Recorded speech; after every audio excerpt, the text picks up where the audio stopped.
দুনিয়াতে মানুষের সবচাইতে যেই বেশি মোহ যেখানে বেশি কাজ করে সেইটা সবচাইতে নোংরা জিনিস।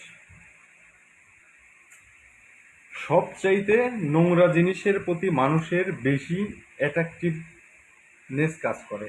লাইক হচ্ছে, আমি আপনাকে দেখাই, দুনিয়ার সবচেয়ে নোংরা জিনিস এবং সবচাইতে বেশি হাত বদল হওয়া জিনিস।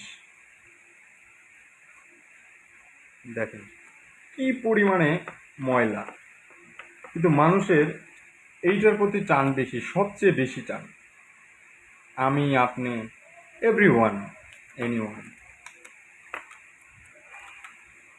একটা নোংরা জিনিসের প্রতি মানুষের যেই পরিমাণে টান, একটা নোংরা জিনিসের মানুষের যেই পরিমাণে টান কাজ করে, যদি এর কয়েকশো ভাগের এক ভাগ মানুষের মানুষ প্রীতিতে